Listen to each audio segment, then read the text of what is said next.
This is my old burn barrel that I've had for a few years, and as you can see, it's rusted out. A lot of material has gone through that, a couple of decks and a lot of trees and whatnot, so it doesn't owe me anything. My friend got me this new barrel, but as you can see, it doesn't have any holes in it, and it won't burn well at all without some holes in it.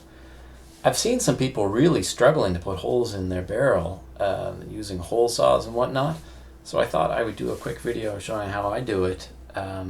You can put all the holes you need in it as fast as you need.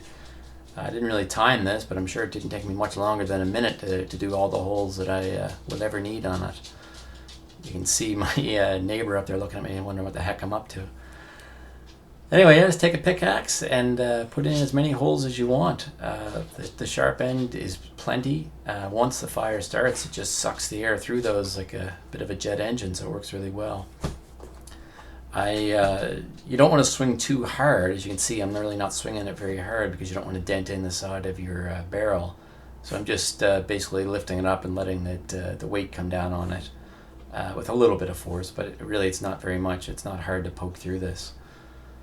I think these are my last two here I'm putting in, and yeah, that's the end of it. So you can see in about a minute or so you've got all the holes you need in the barrel, and I know from doing this numerous times in the past the amount that I put in there and the location works really well.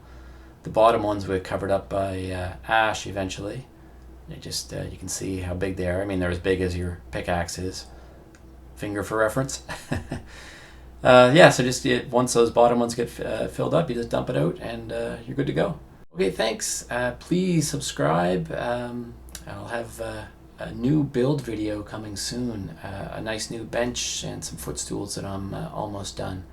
I should have it up next week. All right, bye.